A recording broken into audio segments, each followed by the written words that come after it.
السلام عليكم ورحمة الله وبركاته. الحمد لله وكفى وسلام على عباده الذين اصطفى. أما بعد فأعوذ بالله من الشيطان الرجيم. بسم الله الرحمن الرحيم. يسأل أيان يوم القيامة فإذا برق البصر وخسف القمر وجمع الشمس والقمر يقول الإنسان يومئذ أين المفر.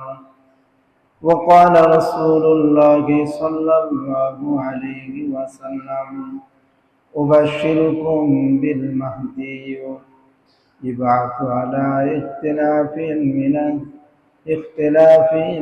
من الناس وزلازل فيملأ الأرض أو كما قال عليه الصلاة والسلام.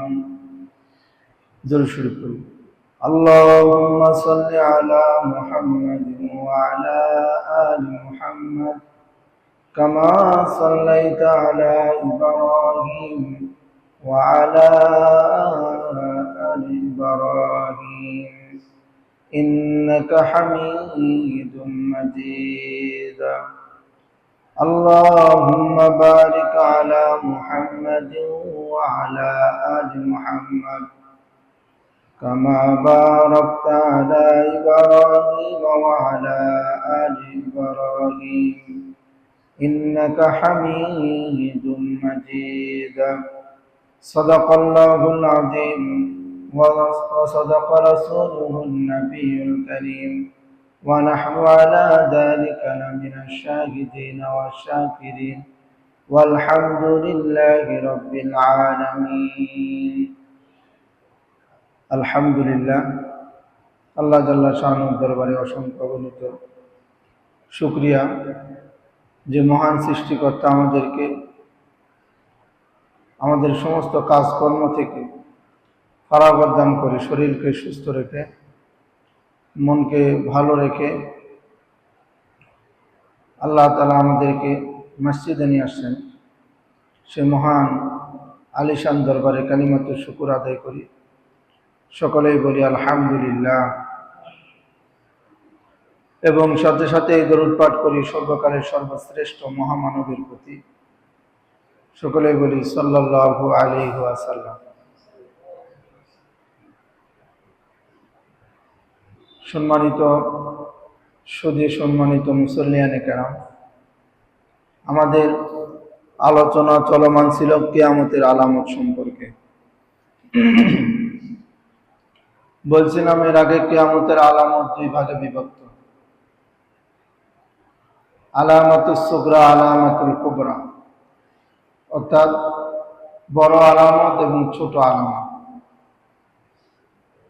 আমরা আলোচনা করতেছিলাম আলামাতুস সুগরা সম্পর্কে, ছোট আলামত সম্পর্কে। ছোট আলামত সম্পর্কে আলোচনা করতে গিয়ে আমরা প্রায় 116টি আলোচনা করছি। এই 116টি আলোচনাকে 10 পর্বে ভাগ করে আমরা আলোচনা করছি। আজকে আলোচনা চলতেছে 11তম পর্ব। আজকের আলোচনার মূল আলোচ্য বিষয় হলো ইমাম মাহদীর আগমন। অনেকেই এই আলোচনা বুঝবে, আবার অনেকে বুঝবে না যে ইমাম মাহদী কাকে বলে, আর সে কেন আসবে, তার দরকার কি, অনেকে বুঝবেই না। অনেকের কথা তার অন্তরের কর্ণপাতে লাগবে, আবার অনেকের কাছে কথাটা তার কানের উপর দিয়ে চলে যাবে, মানে আলোচনাটা বুঝবে না। তবে মনোযোগ সহকারে আলোচনাটা শুনবো, যতটুকু বোঝা আসে ততটুকু বুঝবো, এবং এই ঘটনাটা হয়তো সামনে আল্লাহ তাআলা ঘটাবেন। 117 নম্বর হলো ইমাম মাহদীর আগমন। তো ইমাম মাহাদি কেন আসবে, কি করবে, এ সম্পর্কে আমরা আলোচনা করব। এই ইমাম মাহাদির আগমনকে কেন্দ্র করে নিয়ে আমরা কয়েকটি পয়েন্টে ভাগ করছি, যাতে করে আলোচনাটা সবাই বুঝতে পারে। 1 নম্বর পয়েন্ট হলো ইমাম মাহাদির আগমনের কারণ কি, মানে সে কেন আসবে, তার কারণটা কি। প্রত্যেকটা জিনিসের তো একটা কারণ থাকে, তো তার কারণ কি। 2 নম্বর, ইমাম মাহাদির নাম এবং তার বংশ কি। 3 নম্বর পয়েন্ট হলো তার শারীরিক গঠনটা কেমন হবে। 4 নম্বর পয়েন্ট হলো তার শাসনকাল কতদিন হবে। 5 নম্বর পয়েন্ট হলো তিনি কোথায় থেকে আসবেন। 6 নম্বর পয়েন্ট হলো যে ইমাম মাহাদি এটা আমরা কিভাবে বুঝব। এই 6টা পয়েন্ট আলোচনা করলে আশা রাখি কারো বোঝা বাকি থাকবে না। তো প্রথম নম্বর পয়েন্ট হলো যে ইমাম মাহাদি আগমনের কারণ কি, কেন আসবে ইমাম মাহাদি। আমি ইতিপূর্বে অনেকবার বলছি, ইমাম মাহাদি ওই সময় আসবে যে সময় দুনিয়ার মধ্যে অন্যায়, অবিচার, জুলুম, নির্যাতন, জেনা, বেবিচারী, বেহায়াপনা যখন বৃদ্ধি পাবে এবং মানুষ যখন একটা আমির খুঁজে পাবে না, যে তাকে পদর্শক হিসাবে খুঁজে পাবে না, তখন ইমাম মাহাদির আগমন ঘটবে। ইমাম মাহাদির আগমন সম্পর্কে বহু হাদিসের কিতাবে লিখিত আছে, বিশেষ করে ইবনে মাজাহ শরীফ এবং ইমাম আবু দাউদ শরীফের মধ্যেও আলোচনা আসছে। মুসনাদে আহমদ ইবনে হাম্বল সহ আরো বিভিন্ন হাদিসের গ্রন্থের মধ্যে ইমাম মাহাদি সম্পর্কে আলোচনা আসছে। মুসনাদে আহমদ ইবনে হাম্বলের মধ্যে আল্লাহ রসুল বলেন, ইমাম মাহাদির আগমন সম্পর্কে আল্লাহ রসুল বলেন, আন সাঈদ আল-খুদরি রাদিয়াল্লাহু তাআলা আনহু قال قال رسول الله صلى الله عليه وسلم أبشركم بالمهدي يبعث على اختلاف من الناس وزلازل فيملأ الأرض قسطا وعدلا كما مليت جورا وظلما يرضى عنه سكن السماء وساكن الأرض يقسم المال سياحا। রাসূলুল্লাহ সাল্লাল্লাহু আলাইহি ওয়াসাল্লাম হাদিসের মধ্যে বলেন, উবাশশিরুকুম বিল মাহদি, এই দুনিয়ার মানুষেরা তোমরা শুনে রাখো, উবাশশিরুকুম বিল মাহদি, ইমাম মাহাদির তোমরা সুসংবাদ গ্রহণ করো। রাসূল বলতেছে তোমরা ইমাম মাহাদির কি করো, সুসংবাদ গ্রহণ করো। ইবাতু আলা ইখতিলাফিন মিনান নাসি, এবং রাসূলুল্লাহ সাল্লাল্লাহু আলাইহি ওয়াসাল্লাম বলেন যে তোমরা মাহাদির সুসংবাদ গ্রহণ করো। ইবাতু আলা ইখতিলাফিন মিনান নাস, যখন দেখবে মানুষের মধ্যে ইখতিলাফ হয়ে গেছে, মতানৈক্য হয়ে গেছে, যখন দেখতে পাবে একটা দল আর একটা দলের উপর কটূক্তি করতেছে, একটা দল আর একটা দলের উপর বিভিন্ন ধরনের তহমত লাগাইতেছে, দেখতে পাচ্ছ দুনিয়ার মধ্যে মতানৈক্য শুরু হয়ে যাবে, যখন দেখবে মানুষ কাউকে বিশ্বাস করতে পারবে না, একজন আমিরের ছায়াতলে মানুষ অগ্রসর হবে না, একজন আমির মানুষ যখন খুঁজে পাবে না, মানুষের মধ্যে যখন মতানৈক্য দেখা দিবে, ওয়াজালাজিলা ফায়ামলাউল আরদ, এবং যখন তোমরা দেখতে পাবে বিভিন্ন দেশের মধ্যে, বিভিন্ন জায়গার মধ্যে ভূমিকম্প হবে। আমাদের বাংলাদেশের মধ্যে অসংখ্য অগণিত ভূমিকম্প হচ্ছে। কিছুদিন আগে কলম্বিয়ার মধ্যে ভূমিকম্প হয়েছে, এর আগে চীনের মধ্যে ভূমিকম্প হয়েছে, ইন্দোনেশিয়ার মধ্যে ভূমিকম্প হয়েছে। রাসূলুল্লাহ সাল্লাল্লাহু আলাইহি ওয়াসাল্লাম বলেন, ওয়াজালাজিলা ফায়ামলাউল আরদ, যখন তোমরা দেখতে পাবে জমিনের মধ্যে ভূমিকম্প হইতেছে, তখন ইমাম মাহদির জন্য তোমরা অপেক্ষা করো। কিসতান ওয়া আদালান কামা মুলিয়াত জাওরান ওয়া যুলমান ইয়ারদু আনহু, এবং রাসূলুল্লাহ সাল্লাল্লাহু আলাইহি ওয়াসাল্লাম বলেন, যখন ইমাম মাহদি দুনিয়ার মধ্যে আসবে, তখন আর অন্যায় থাকবে না, অবিচার থাকবে না, কোনো জুলুম থাকবে না, নির্যাতন থাকবে না, শুধু ইনসাফ আর ইনসাফ থাকবে। প্রতিটা মানুষের সঙ্গে ইনসাফের সঙ্গে ব্যবহার করা হবে। এখন যদি একজন মানুষ আর একজনের উপরে জুলুম করে, নির্যাতন করে, তাহলে কেউ আগানোর মতো নাই। কিন্তু ইমাম মাহদী যখন দুনিয়ার মধ্যে চলে আসবে, তিনি দুনিয়ার মধ্যে আসার পরে শুধু ইনসাফ আর ইনসাফ হবে। এবং রাসূলুল্লাহ সাল্লাল্লাহু আলাইহি ওয়াসাল্লাম বলেন, তোমরা যেদিকে শুনতে পাও সবাই শুধু জুলুম আর নির্যাতনের কথা বলে, অন্যায় অবিচারের কথাবার্তা বলে। আমরা যেখানে আলোচনা করি না কেন, সব সময় এই কথা বলি যে দেশের মধ্যে জুলুম হইতেছে, নির্যাতন হইতেছে, বলি না এই কথা? যেখানে আমরা আলোচনা করি না কেন আমরা এই কথা বলি, দেশের মধ্যে বিভিন্ন জায়গায় জুলুম হইতেছে, নির্যাতন হইতেছে, মানুষকে অন্যায় করা, হত্যা করা হইতেছে। কিন্তু ইমাম মাহদী যখন দুনিয়াতে আসবে, প্রতিটা মানুষ শুধু বলবে দেশের মধ্যে শুধু ইনসাফ আর ইনসাফ কায়েম হইতেছে। সুবহানাল্লাহ, শুধু কি ইনসাফ কায়েম হবে। রাসূলুল্লাহ সাল্লাল্লাহু আলাইহি ওয়াসাল্লাম বলেন, সাকানুস সামাই ওয়া সাকিনুল আরদি, আসমান এবং জমিনের মধ্যে যা কিছু আছে, আসমানের উপরে যে ফেরেশতারা আছে, ফেরেশতারা ইমাম মাহদীর উপর খুশি হয়ে যাবে। ওয়া সাকিনুল আরদি, জমিনের মধ্যে যা কিছু আছে, যত মানুষ আছে, পশু পাখি আছে, সবাই ইমাম মাহদীর ইনসাফের উপর খুশি হয়ে যাবেন। ইয়াকসিমুল মাল সিহাহান, এবং মালের সুষম বন্টন করা হবে। রাসূল হাদিসের মধ্যে বলছেন যে মালের সুষম কি করা হবে? বন্টন করা হবে।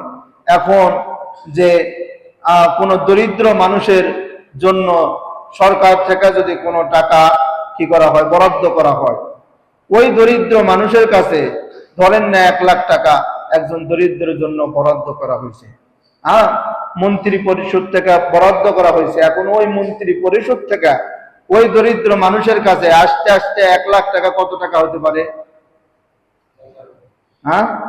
10,000। ওই 1 লাখ টাকা 10,000 হয়ে যেতে পারে। এই জন্য রাসূল হাদিসের মধ্যে বলতেছে যে ইমাম মাহদী যখন দুনিয়াতে আসবে, তখন মালের সুষম কি হবে? বন্টন হবে। মানে যাই যতটুকু প্রাপ্য তাকে ততটুকু দেওয়া হবে। আবার ইমাম মাহদী অন্যান্য হাদিসের মধ্যে বলেন যে ইমাম মাহদী মানুষদেরকে বলবে, যার যতটুকু মাল প্রয়োজন তোমরা ততটুকু মাল নিয়ে নাও। সেই সময় কোনো অন্যায় থাকবে না, অবিচার থাকবে না, জুলুম থাকবে না, চুরি থাকবে না, লুটতরাজ থাকবে না, কোনো কিছু থাকবে না। এটা হলো সর্বপ্রথম কারণ। প্রথম কারণের মধ্যে আল্লাহ রাসূল বলেন, ইবাতু আলা ইখতিলাফিন মিনান নাস, ইমাম মাহদীর আগমনের কারণ সম্পর্কে রাসূল বলতেছেন, ইবাতু আলা ইখতিলাফিন মিনান নাস, যে মানুষের মধ্যে যখন তোমরা দেখতে পাবে মতানৈক্য, দল দলের মধ্যে মতানৈক্য, এক দল আরেক দলকে কটূক্তি করতেছে, এক দল আরেক দলকে অপবাদ দিতেছে, বিভিন্ন ধরনের কথাবার্তা বলতেছে, মানে কেউ কাউকে বিশ্বাস করতে পারে না। তো রাসূল বলে, তখন তোমরা ইমাম মাহদীর অপেক্ষা করো। ওয়া জালাজিলা ফায়ামলাউল আরদ, এবং তোমরা দেশের বিভিন্ন আনাচে কানাচে শুধু ভূমিকম্প দেখতে পাবে। যে পরিমাণে 2026 সালে বাংলাদেশে যে পরিমাণের ভূমিকম্প হয়েছে বলা সীমার বাহিরে। 2026 সালে, আর গত কিছুদিন আগেই তো কলম্বিয়ার মধ্যে যেভাবে 7.4 পয়েন্টে মনে হয় ভূমিকম্প হয়েছে। ভূমিকম্প হওয়ার কারণে কত শত শত মানুষ মারা গেছে। আর এই যে ভূমিকম্পর যে তাপমাত্রা, এটা যদি আমাদের বাংলাদেশে হয়, তাহলে বাংলাদেশে মৃত মানুষকে গুনাহ কি করতে পারবে না, শেষ করতে পারবে না। তো রাসূল হাদিসের মধ্যে বলতেছে যে উবাশশিরুকুম বিল মাহদী ইবাতু আলা ইখতিলাফিন মিনান নাস ওয়া জালাজিলা ফায়ামলাউল আরদ, যে যখন তোমরা দেখতে পাবে জমিনের মধ্যে বিভিন্ন জায়গায় ভূমিকম্প হচ্ছে, তখন তোমরা অপেক্ষা করো। কার জন্য? ইমাম মাহদীর জন্য কি করো? অপেক্ষা করো। এটা হলো মূল কারণ, প্রধান কারণ। 2 নম্বর আলোচনার পয়েন্ট হলো ইমাম মাহদীর নাম কি এবং তার বংশের নাম কি। ইমাম মাহদীর নাম হবে রাসূলের নামে নাম হবে। কার নামে? রাসূলের নামে। অর্থাৎ ইমাম মাহদীর নাম হবে মুহাম্মদ সাল্লাল্লাহু আলাইহি ওয়াসাল্লাম, কিন্তু হবে না। আবার দেখেন, ইমাম মাহদীর নাম কি হবে? মুহাম্মদ, এবং তার পিতার নাম হবে রাসূলের পিতার নাম যেটা, তার নাম হবে সেটা, অর্থাৎ আব্দুল্লাহ। এবং ইমাম মাহদীর মায়ের নাম হবে রাসূলের মায়ের নাম যেটা, ইমাম মাহদীর মায়ের নাম সেটা হবে আমিনা। এবং ইমাম মাহদীর বংশ হবে আলী রাদিয়াল্লাহু তাআলা আনহু, ফাতেমা রাদিয়াল্লাহু তাআলা আনহুর কি হবে? বংশধর থেকে ইমাম মাহদী আসবে। ইমাম মাহদী ক্ষমতা চাইবে না, কিন্তু মানুষ ক্ষমতা তাকে দিবে। আর বর্তমানে ক্ষমতা নেওয়ার জন্য আমরা উঠাপড়া লাগছি, কে কোন চেয়ার দখল করতে পারে। তো বলে যে ইমাম মাহদী কি ক্ষমতা নেবে না, কিন্তু মানুষ তাকে ক্ষমতা দিবে। 3 নম্বর, এবং হাদিসের মধ্যে আবু দাউদ শরীফ এবং মিশকাত শরীফের মধ্যে আল্লাহ রাসূল বলেন, আন উম্মে সালমা রাদিয়াল্লাহু তাআলা আনহু قال قال رسول الله صلى الله عليه وسلم يقول المهدي من عترتي من أول فاطمة رضي الله تعالى عنها। হযরতে ইমাম মাহদী হযরত ফাতেমা রাদিয়াল্লাহু তাআলা আনহার বংশধর থেকে হবে।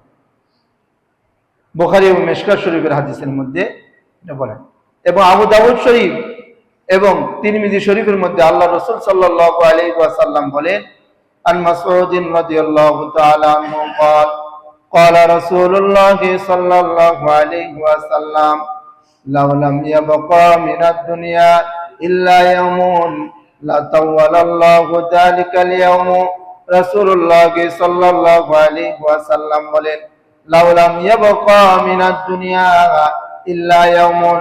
রাসূল বলেন যে দুনিয়ার মধ্যে যদি একদিনও বাকি থাকে, রাসূলুল্লাহ সাল্লাল্লাহু আলাইহি ওয়াসাল্লাম বলেন যে লাউ লাম ইয়াবকা মিনাদ দুনিয়া ইল্লা ইয়াউমুন লাতাওয়ালাল্লাহু যালিকাল ইয়াউম।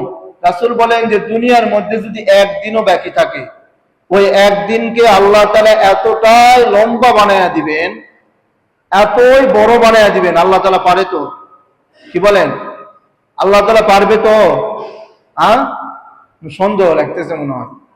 আমি কি বলতেছি, আল্লাহ তাআলা কি একদিনকে অনেক লম্বা করতে পারেন কি পারেন না? এই তো এবার বোঝা যাচ্ছে যে আল্লাহ তাআলা পারে।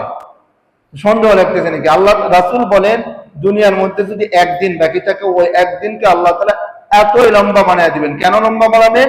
হাত্তা ইবাতু ফীহি রাজুলান মিন্নি আও মিন আহলি বাইতি। রাসূল বলেন আমার পরিবার অথবা আমার পরিবারের যে সমস্ত সদস্য আছে তাদের বংশ থেকে একজন ন্যায়পরায়ণ বাদশা দুনিয়াতে আসবে। ইওয়াতিউ ইসমুহু ইসমি, তার নাম এবং আমার নাম একই হবে।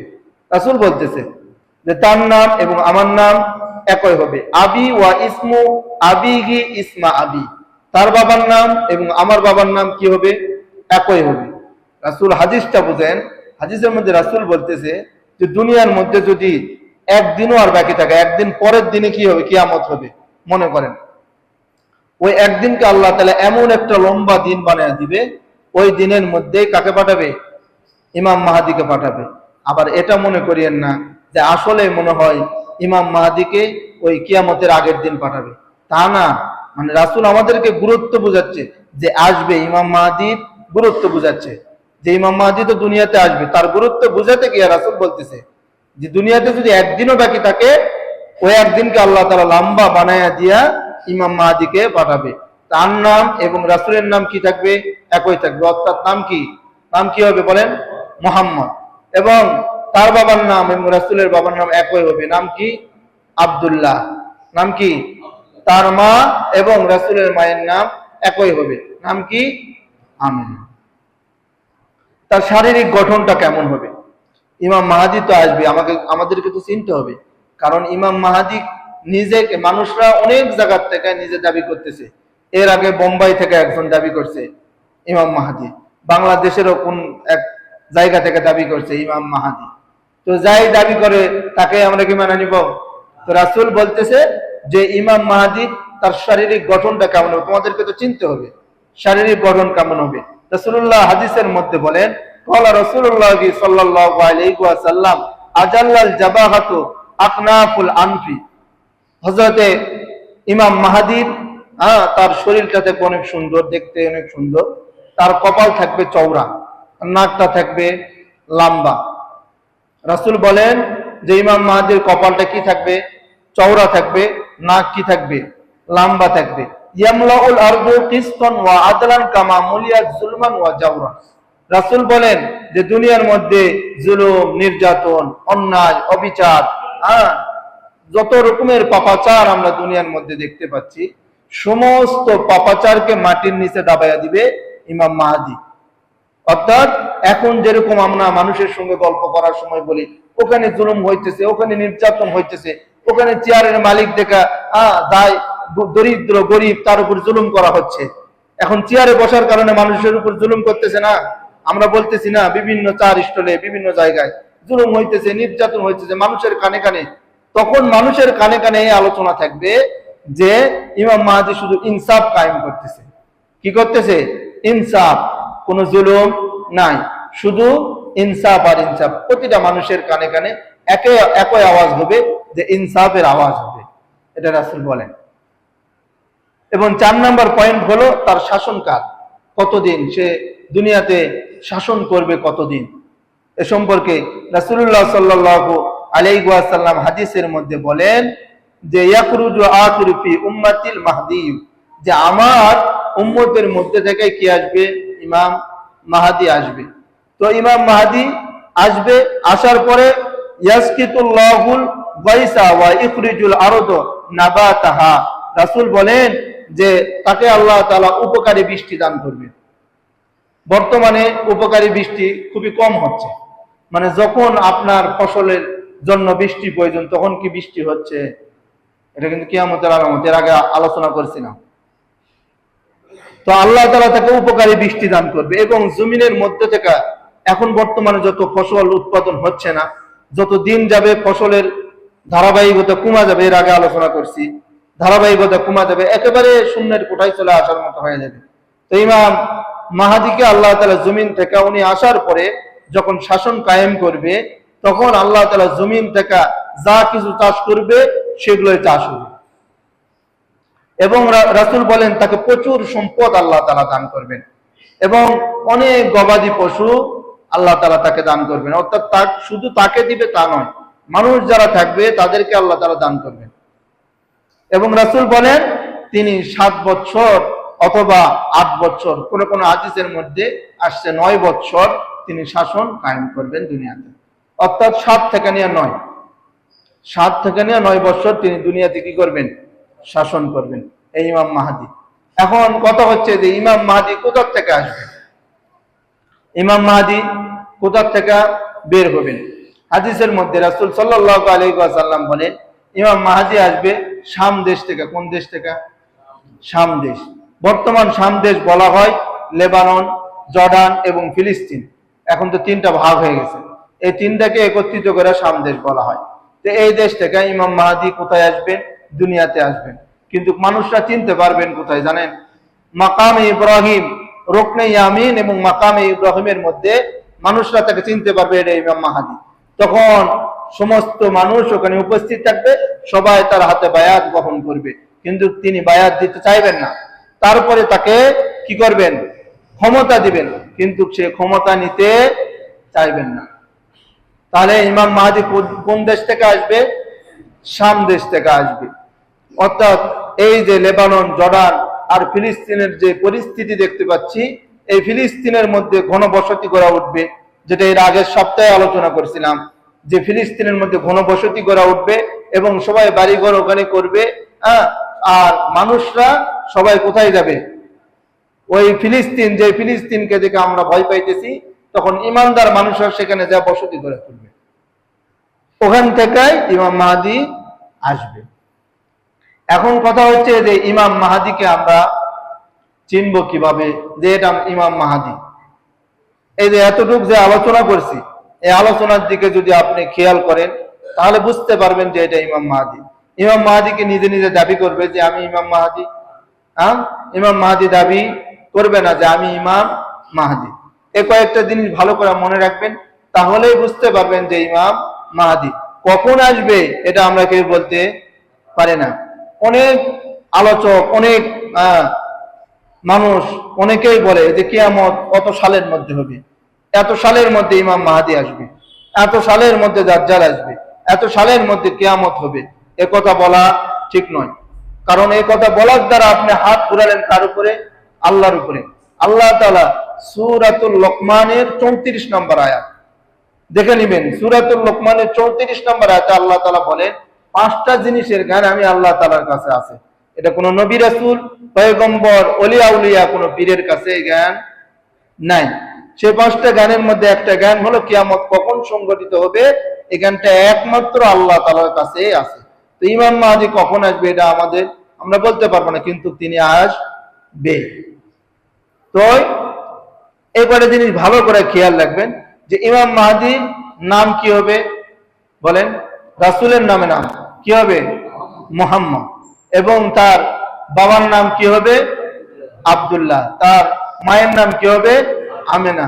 তিনি কি ক্ষমতা নিজে নিজে চাইবেন না মানুষ তাকে দিবে? মানুষ তাকে দিবে। আর বায়াত তিনি গ্রহণ করাতে চাইবেন না, কিন্তু মানুষ তার হাতে কি হবে? বায়াত গ্রহণ করবে। পরিশেষে রাসূলুল্লাহ সাল্লাল্লাহু আলাইহি ওয়াসাল্লাম উম্মতদেরকে বলেন, ফাইদা রাআইতুমুহু ফাবাইউহু ওয়ালাউ হাবওয়ান আলাল সালজি। রাসূল পরিশেষে বলেন যে তোমরা যখন তাকে দেখতে পাবে, অর্থাৎ ইমাম মাহদীকে তোমরা যদি দেখতে পাও, সালজুন মানে হলো বরফ, তোমরা বরফের উপরে হামাগুড়ি দিয়া হলেও ইমাম মাহদীর দলে তোমরা যোগদান করো। রাসূল বলতেছে যে যখন তোমরা জানতে পারবে বা বুঝতে পারবে যে ইমাম মাহদী কি হচ্ছে, চলে আসছে, যে এটা ইমাম মাহদী, তখন তোমরা কি করবে? বরফের উপরে। আর রাসূল এর গুরুত্ব বুঝাইতে গিয়া বলতেছে যে বরফের উপরে হামাগুড়ি দিয়া হলেও তার হাতে তোমরা বায়াত গ্রহণ করে তার দলে কি করো? শামিল করো। আমরা দোয়া করি আল্লাহ তাআলা আমাদের সময় যদি তাকে পাঠায়, আমাদের প্রত্যেককে তার দলে অংশগ্রহণ করার তৌফিক দান করুন, আমিন। এই ইমাম মাহদী কিয়ামতের ছোট আলামতের মধ্য থেকে সর্বশেষ নাম্বার হলো 117 নাম্বার হলো ইমাম মাহদীর আগমন। একটা অনেক লম্বা আমরা একটা আলোচনা করলাম, আজকে দিয়ে 11 নাম্বার পর্ব আলোচনা করলাম। 11টা শুক্রবার আমরা এখানে আলোচনা করছি। 11 সিরিজে কিয়ামতের ছোট আলামত সম্পর্কে আমরা আলোচনা করছি। দীর্ঘ একটা লম্বা আলোচনা করছি। অনেকের অনেক কিছু অজানা ছিল, এখান থেকে জানা গেছে। অনেক কিছু সম্পর্কে অবগত ছিল না, অনেক কিছু আমরা এখান থেকে জানতে পারছি। জানতে পারেন নাই যারা ধারাবাহিকভাবে আলোচনাটা শুনছে, তারা অনেক সুন্দর করে বুঝতে পারছে, আশা রাখি। এই যে আমি যে ধারাবাহিক আলোচনা করছি না, এই আলোচনার চতুর্দিকে যদি একটু রং করি, রং করে একটু সৌন্দর্য বাড়াই, এই সৌন্দর্য বাড়ালে, আমি এমনি বলতেছি না, আল্লাহ মাফ করুক, এমনি বলতেছি কথা। এই যে আলোচনার চতুর্দিকে রং মানে বোঝেন, একটু ডিজাইন, একটু সৌন্দর্য, একটু ধারাবাহিকতা, একটু সুর দেওয়া, সুন্দর করে যদি আলোচনা একটু করতে পারি। ঢাকাতে মনে করেন যে এগুলা জায়গা দেওয়া যাবে না। যারা ঢাকাতে থাকছে, আমরা ঢাকাতে যতদিন লেখাপড়া করছি, যেখানে আলোচনা ভালো হয় ওখানে আপনি 12টার মধ্যে জায়গা পাবেন না। কোনো জায়গা মসজিদের ভিতরে তো জায়গাই পাবেন না, হয় 2 তলা নয়, 3 তলা নয়, 4 তলা নয়, 5 তলা। এই যে ধারাবাহিক একটা আলোচনা করলাম একটা কিয়ামতের আলামত সম্পর্কে, ছোট আলামত সম্পর্কে, আপনাদের আরো গুরুত্ব বাড়ানোর প্রয়োজন ছিল। আমি এই জন্য বলবো যে আপনারা আরো গুরুত্ব বাড়ান। হয়তো বা 10 থেকে 15 মিনিট আগেই মসজিদে আসলে অনেক কিছু জানতে পারবে। যারা শুরু থেকে শুনছে তারা অনেক কিছুই জানতে পারছে। এই জন্য সবাইকে উদাত্ত আহ্বান জানাবো যে প্রতি জুমার দিনে আপনারা একটু আগে জুমায় মসজিদে চলে আসেন। এরপরে আলোচনা করব কিয়ামতের বড় আলামত সম্পর্কে। এগুলো তো আরো অনেক গুরুত্বপূর্ণ আলোচনা, অনেক দরকারি আলোচনা। এই যে 117টা আপনাদের সামনে আলোচনা করলাম, ধারাবাহিকভাবে একটা আলোচনা করলাম। তো আমি এই আলোচনা করা, যাতে করে এই আলোচনাটা প্রত্যেকের কাজে আসে, প্রত্যেকের কাজে লাগে, এই জন্য এই 117টা আলোচনার মধ্যে থেকে কিছু প্রশ্ন আকার করছি, প্রশ্ন বানাইছি। ভালো করে খেয়াল করেন, নৈবিত্তিক আকারে কিছু প্রশ্ন করছি। একটা প্রশ্ন বলি তাহলে বুঝবেন যে রাসূল 2টা জিনিসের গ্যারান্টি চাইছে, যে 2টা জিনিসের গ্যারান্টি দিতে পারলে রাসূল জান্নাতের গ্যারান্টি দিবে। আমি বলছিলাম না এরকম একটা প্রশ্ন করছি, রাসূল দুইটা জিনিসের গ্যারান্টি চাইছে, দুইটা জিনিসের গ্যারান্টি দিতে পারলে রাসূল তাকে জান্নাতের গ্যারান্টি দিবে। এখানে চারটা অপশন আছে, মানে প্রশ্ন করছি, এখানে চারটা অপশন আছে, সেখানে বিভিন্ন ধরনের চারটা অপশন দেওয়া আছে। এখান থেকে যেটা আপনার কাছে সঠিক মনে হয় কিংবা আলোচনার মধ্যে শুনছেন, সেটাতে একটা টিক চিহ্ন মারা দিবেন, টিক চিহ্ন দিবেন। আমি কথা বুঝাইতে পারতেছি, কথা আমার বোঝেন, আবার খেয়াল করেন। এই 117টা আলোচনার মধ্যে থেকে, 11 সপ্তাহের আলোচনার মধ্যে থেকে এই আলোচনাটা আপনার কতটুকু বুঝে আসলো, আমি কতটুকু আপনাদেরকে বুঝাইতে পারলাম, এবং আমার ভিতরে কতটুকু ফিট হলো, এটার জন্য 25টা প্রশ্ন করছি। কয়টা? 25টা, নৈভিত্তিক আকারে। আপনার লিখতে হবে না, যে এই প্রশ্ন লিখতে হবে না, শুধু কলম দিয়ে একটু টিক চিহ্ন মারা দিবেন। কলম দিয়ে কি দিবেন? টিক চিহ্ন। এই জন্য প্রশ্ন বানিয়েছি, প্রশ্ন আছে আসরের পরে এবং মাগরিবের নামাজের পরে। যারা এই প্রশ্নটা দরকার আপনারা নিবেন, টিক চিহ্ন দিবেন। এশারের মধ্যে এখানে আমাদের মুয়াজ্জিন সাহেবের হাতে দিয়ে দিবেন এবং তার কাছ থেকে প্রশ্নটা নিবেন, নিয়ে মুয়াজ্জিন সাহেবের কাছে আবার জমা দিবেন। এর মধ্যে থেকে যার সবচাইতে বেশি সঠিক হবে, ইনশাআল্লাহ আল্লাহ যদি আমার হায়াতে বাঁচায় রাখে, আগামী সপ্তাহে থেকে পুরস্কৃত করবো ইনশাআল্লাহ। কথা আমি বুঝাইতে পারছি তো? সবাই বুঝতে পারছেন তো? এবার আসেন গুরুত্বপূর্ণ দুই একটা মাসলা করি। একটা হলো যে জোহরের সুন্নত, ফজরের সুন্নত। রাসূল হাদিসের মধ্যে বলেন যে ফজরের 2 রাকাত সুন্নতের কি দাম আর কি মূল্য। দুনিয়া এবং দুনিয়ার মধ্যে যা কিছু আছে সমস্ত কিছুকে যদি এক পাল্লায় রাখা হয়, ফজরের পূর্বের 2 রাকাত সুন্নতকে যদি এক পাল্লায় রাখা হয়, ওই ফজরের 2 রাকাত সুন্নতের পাল্লায় ভারী হবে। সুবহানাল্লাহ বলবেন না? এরা হলো ফজরের সুন্নত। জোহরের সুন্নতের ব্যাপারে রাসূল সাল্লাল্লাহু আলাইহি ওয়াসাল্লাম অনেক গুরুত্ব দিয়েছেন এবং মানুষদেরকেও সেটা বুঝাইছেন। এখন কথা হচ্ছে, যে সময় না থাকে তাহলে আমার করণীয় কি? জোহরের সুন্নত আশা দেখি যে 27, 28 বাজে গেছে। এখন যদি আপনি জোহরের 4 রাকাতে সুন্নতে দাঁড়ান, তাহলে কি আপনি নামাজ ফরজ পাবেন? ফরজ পাবেন না। যেহেতু সময় সংকীর্ণ, এই জন্য এসে আপনি ফরজে শরীক হবেন। ফরজে শরীক হওয়ার পরে, ফরজ নামাজ পড়ার পরে আপনি কি করবেন? ওই যে জোহরের পূর্বে যে 4 রাকাত সুন্নত, এটা নামাজের পরে আপনি কি করবেন? আদায় করবেন। কথা বুঝাইতে পারলাম? 2 নম্বর ফজরের সুন্নত। ফজরের সুন্নত আসার পরে দেখতেছি ইমাম সাহেব নামাজে দাঁড়ায় গেছে।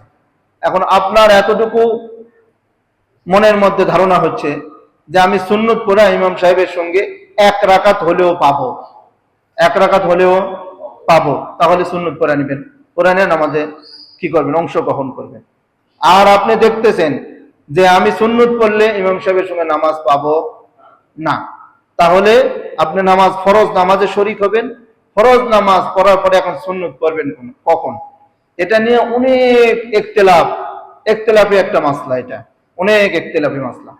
এখানে গুরুত্বপূর্ণ কথা হচ্ছে যে আপনি সুন্নতটা পড়বেন সূর্য উদয় হওয়ার পরে, আর শেষ। আপনি তখন যদি সুন্নত না পড়তে পারেন ফজরের, তাহলে সূর্য উদয় হওয়ার পরে কি করবেন? সুন্নত পড়বেন। এই যে আমরা জুমান, তাহলে এই দুটা তো বুঝতে পারছেন, আশা করি বুঝতে পারছেন না? এখন আসেন যে জুমার নামাজ যদি আমরা না পাই, আশা দিকে ইমাম সাহেব সালাম ফিরাইছে, তাহলে আপনি কি করবেন? আশা 2 রাকাত জুমার নামাজ পড়বেন? বলেন কি করবেন? আশা 2 রাকাত জুমার নামাজ পড়বেন না?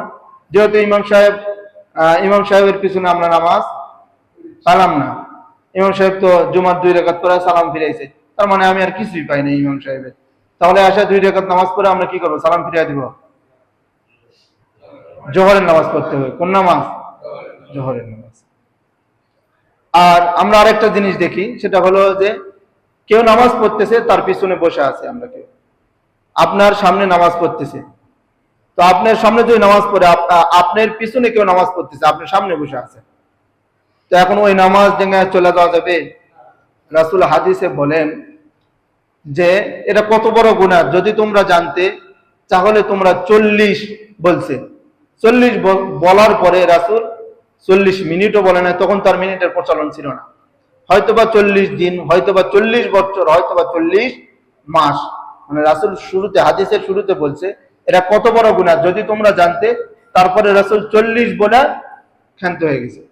মানে 40 বলে না যে 40 বছর বা 40 দিন বা 40 মাস, মানে ততদিন পর্যন্ত হলেও তোমরা ওখানে বসে থাকতে। কিছু কিছু মুহাদ্দিসিনে কেরাম বলে যে 40 বছর হলেও তুমি ওখানে বসে থাকো,